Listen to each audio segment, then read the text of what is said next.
Assalamualaikum. Dikasih lihat badan korengan, filmnya jadi bikin mual. Nyatanya enggak kok.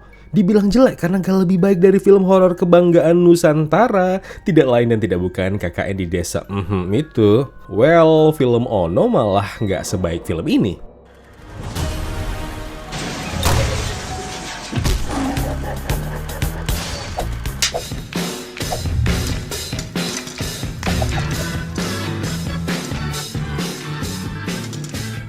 Film horor Indonesia mulai ambil peran penting buat ngeramein perfilman tanah air. Soalnya penontonnya paling banyak sih. Film horor ngendalin jump scare itu hal yang lumrah. Tipikal penonton Indonesia udah paling demen tuh sama dikejut-kejutin begini. Ya selama pulang-pulang nyawa masih nempel di badan kan. Jadi filmnya tentang seorang Lon sukses di dunia peranjangan. Sampai di satu malam dia akhirnya jadi korban pembunuhan oleh seorang pria yang kayaknya bucin mati nih sama si Lon. Sempat hampir dinyatakan mati, tapi tiba-tiba si Lon hidup kembali. Nah, kejadian ini ternyata ada hubungannya sama susuk yang ditanam di dalam tubuh si Lon, yang membuatnya seperti masih hidup padahal sudah mati dengan tubuh yang sudah membusuk dan dalam kuasa jin susuk yang menggerogoti tubuh si Lon ini. Nggak usah heboh, mau lon kek, tete kek, cun kek, suka-suka kerongkonganku lah.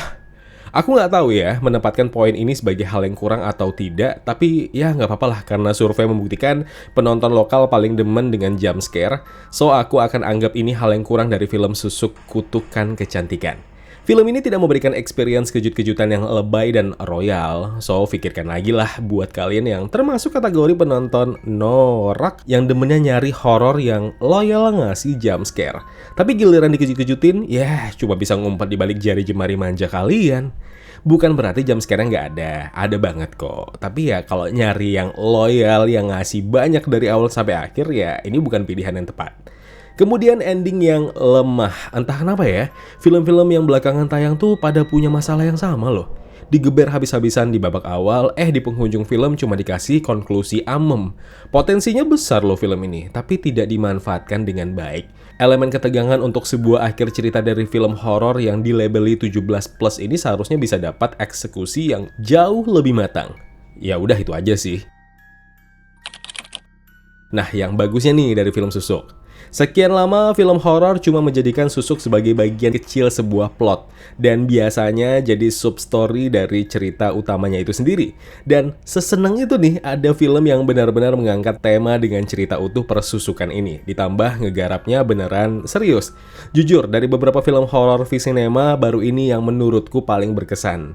Ceritanya nggak ribet dan nggak butuh lebih banyak pemicu konflik-konflik baru lah biar filmnya jadi makin heboh.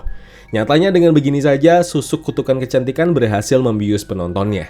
Deretan pemain semua berada di porsi yang tepat. Gak usah kesebutin lah satu persatu, cek aja lah di internet. Intinya aku suka. Bahkan nih ya, yang selalu bikin mataku sakit lihat segerombolan pemain-pemain pembantu yang biasanya suka jadi warga emosian. Seringnya film-film itu asal milih orang gitu loh. Jadi di layar bioskop segede gaban, bisa kelihatan jelas nih orang matanya kemana, teriaknya gimana. Dan itu cukup ngeganggu men. Di sini nggak sama sekali. Hal kecil yang sering kurang diperhatikan, tapi menurutku detail ini malah yang diperhatikan. Dan terima kasih, aku nyaman nontoninnya. Jump scare. Nah ini nih, aku bagi dua penilaian ya. Pertama dari hal yang tadi sudah aku sebutkan di awal, menurut kacamata penikmat film horor yang demen sama jump scare. Dan yang kedua adalah penilaian menurut objektifku sebagai pengulas film. Film horor yang bagus nggak selalu harus jualan jump scare. Nggak perlu lo harus teriak-teriakan, scoring digede-gedein sampai mengkain telinga, nggak perlu. Susuk Kutukan Kecantikan nyatanya berhasil loh dengan model scene jump scare yang minim tapi semuanya efektif.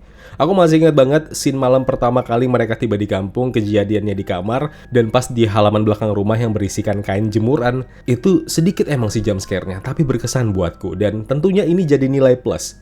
Ya emang sih, masalah film ini paling fatal ada di ending yang gak sesuai ekspektasi. Terlalu lemah dan ya udah intinya udah tahu harus berbuat apa. Terus kata orang-orang kalau filmnya ini bikin enek gara-gara korengan yang ada di sekujur tubuh si Lon. Enggak lah, masih bisa diterima kok. Sorry nih buat pengagum film horor yang katanya paling laku seantero itu.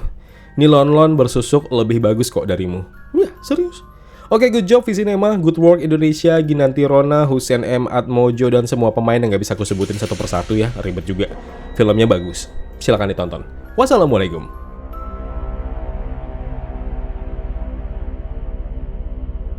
Ya kawan-kawan, terima kasih telah menonton video review ini. Jangan lupa klik tombol like ya kalau kalian suka, klik tombol dislike kalau tidak suka.